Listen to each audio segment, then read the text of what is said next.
What's up top 10 fam, hope you're having an awesome day. I'm your host Ayman Hasan and welcome back to another video. Now I live alone, you guys. How many times do I have to say this? I'm a small but fierce woman who lives alone, and reading all these scary home stories is just not good for my psyche, my anxiety, my being, just my life. But it's low-key fun, isn't it? Like a guilty pleasure that's gonna kill me. The other night I came home from a night out and I have OCD, so I triple check everything's locked and off before I leave the house. I came back and the door was already unlocked, and then every single scary house story I read was just flashing into my mind, and I was like, I'm gonna get killed in my sleep tonight. Clearly, it's a fact. But clearly I didn't, since I'm here hosting this right now, so here are the top 10 scary homes you should never move into part 2. Starting us off with number 10 is the Liu family mansion. Built in 1929, this Baroque style house is said to be one of the most haunted places in Taiwan. The 3-story house was abruptly abandoned by the Liu family in the 50s, and there are many theories as to why. The first is that the maid was having an affair with the master of the house, and embarrassed about being exposed, she committed suicide by throwing herself down the well. On the other side, another version of the story is that the wife found out and made the girl's life a living hell until she killed herself by throwing herself down the well.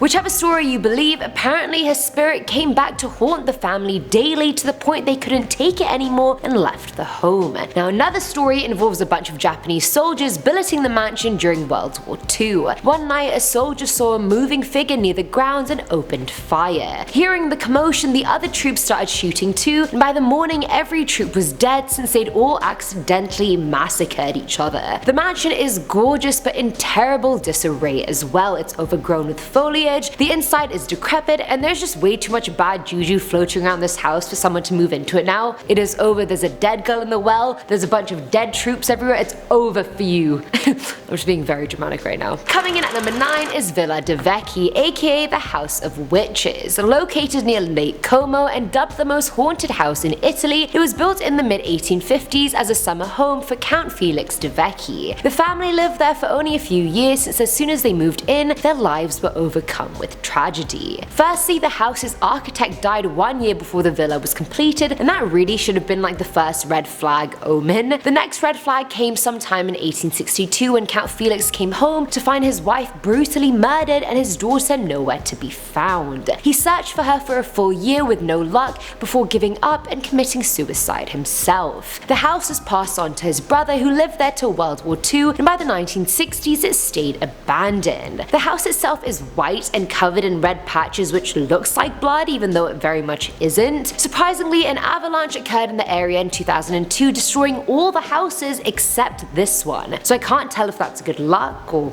curse. I don't really know. Since its abandonment, there were rumors that occultist Aleister Crowley spent some nights there in the 20s, which led to speculations of murders, ritualistic orgies, human and animal sacrifices, and much more. A grand piano on the property was smashed to pieces, but locals claim they can still hear it being played. So honestly, based on everything we've heard about this house, let's just leave it be.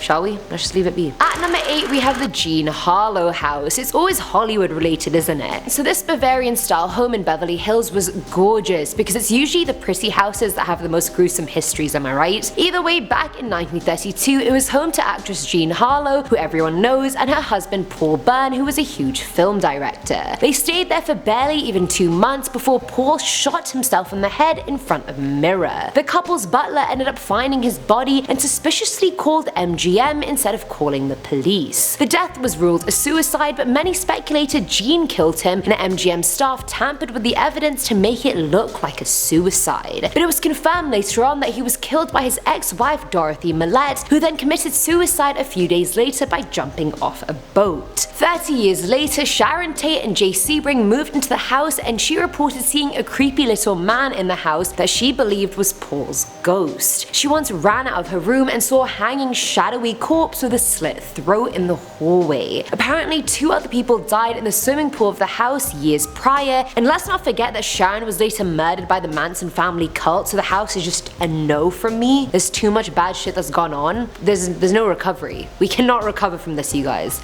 it's over. Filling our number 7 slot is Franklin Castle. I know it's called a castle, but that's just a really bougie way of saying it was a mansion. Built in 1865 in Cleveland, Ohio, the mansion was home to German immigrant Hans Tiedemann, his wife and mother and all their kids, and boy did he have a lot of kids. Sadly, their time at the mansion was what can best be described as a show. Shortly after they moved in, Hans's 15-year-old daughter Emma passed away. Not long after that, Hans's mother died, and during the next 3 years, the couple buried 3 more children, which seemed extremely sus since that's a lot of death happening in a short span of time. Either way, by 1908, Hans finally died, and the mansion became a clubhouse for a German socialist party. The party apparently performed a mass assassination in the basement, and the house was even used as a hideaway for bootleggers during the Prohibition. But that's not all. Apparently Hans murdered his mistress in the front tower room with an axe, so reports have come in of people seeing her standing in the window of the castle. On top of that, there were secret tunnels and passages all over the house, and it's said that the passageways around the ballroom are where Hans hung his illegitimate daughter Karen. Karen's ghost has been seen countless times on the 3rd floor in a room known as the Cold Room. Cold since it's weirdly 10 degrees colder than the rest of the house. After that, the Romano family moved in and encountered ghost after ghost to the point their kids would ask for cookies to soothe the crying little girl. All in all, Franklin Castle has seen some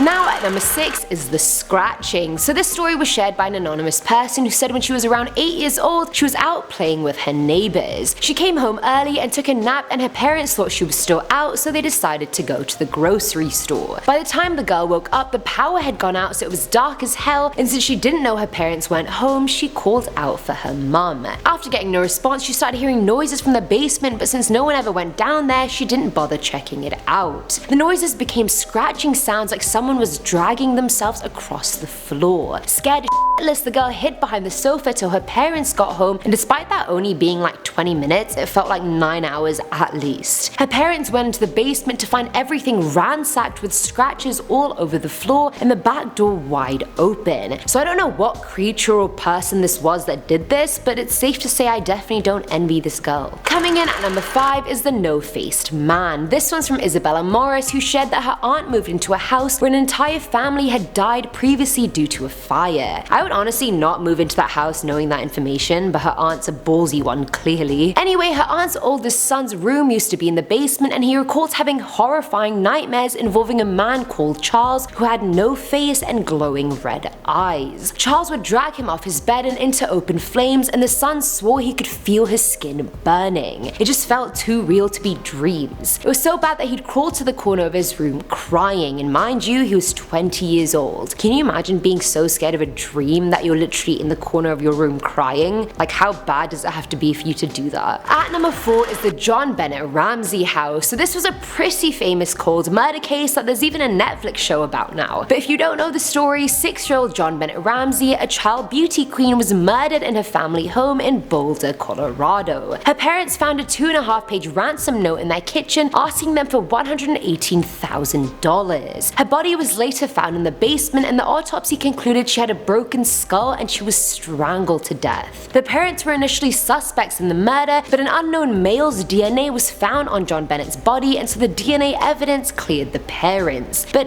things were just weird. They just weren't adding up. Like, why would a murderer take the time to write a lengthy ransom note in their house and risk being caught? Why would they ask for a ransom that was literally the amount the parents were getting as bonuses that year? Like, they had to have some kind of information. Either way, things just seemed off, but there was no evidence against the family, and so the case was never solved. JONBENET's mum went into a Valium daze after the murder, and 5 days after it happened, they appeared on CNN, which just doesn't sound like the normal mourning process parents go through. Either way, the family moved away from Boulder to get away from the memory of it all, I guess, and the house was put on sale. It was bought by a couple in 2004, and they moved in with their 4 kids before even realizing their kids went to the same school as JONBENET did. Personally, I just couldn't live in a house where something like that happened. I would always just be thinking about it, whether it would happen to my kids. If it happened once, it can happen again. Just paranoid all around. Filling our number 3 slot is the Winchester Mystery House. Rifle Era said Sarah Winchester constructed and built this ever-growing house. Now it started off as a house in 1822, but Sarah kept adding to it till it became a 160-room mansion. The mansion included doors and stairwells that led nowhere, rooms that were literally useless, and Sarah made it a habit to sleep in a different room every night, which was problematic when an earthquake collapsed 3 floors of her house and she was found stuck in a room obscured by rubble. Now there are many theories as to why Sarah kept adding to the house. The first was that she was trying to relive happier times after her husband died. They had a great time building their previous home, so maybe it was like a I'm doing this and he's looking down on me sort of thing. The second theory was philanthropic. She employed dozens of carpenters who worked around the clock shifts every day for 36 years. And they were paid a lot better than normal workers, so some say it was that, but I highly doubt it because that's just a boring reason. Now, the third reason is that Sarah was scared. She was scared of being haunted by all the people who were killed by her family's rifles. She met with a medium and decided the best way to appease the souls was to build enough rooms in the house for all of them. The home was a proper labyrinth. There were rooms within rooms, doors that opened into walls, interior facing windows, just a bunch of weird things intended to confuse the dead. Now at number 2 is the rattling. So this story was shared by James, who said every night at 3 AM he would hear sounds coming from the vents on his ceiling. He assumed it was the AC or some small rodent of some kind in the piping, but eventually the sounds changed into what sounded like a pill bottle rattling in his roommate's bathroom. This started happening every night at 3:30 AM sharp for months. Other times he would just be sitting on the couch watching TV and he'd feel like someone just came and sat down next to him. There would even be an indent in the sofa even though no one was there. James reported the feeling of also being watched at all times, and not that it seemed threatening, he just didn't enjoy the potential ghost in his house. Things went horribly wrong one night though when at 3:30 AM both roommates camped outside the bathroom waiting for the sound. They heard the rattling and then went inside. They turned the lights on to find blood in the sink and on the light switch despite neither of them bleeding and no one being in the bathroom.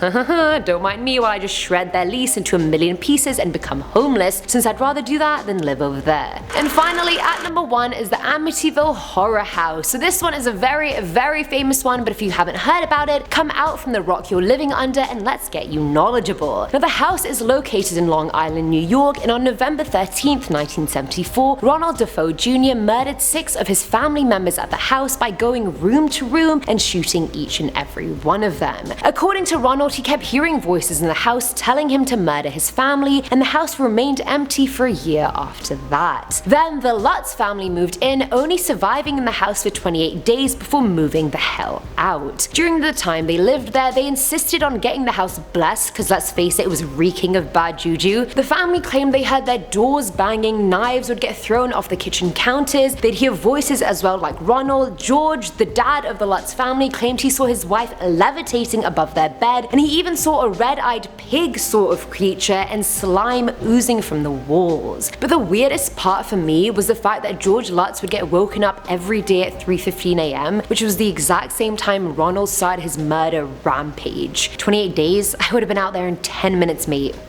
Nope.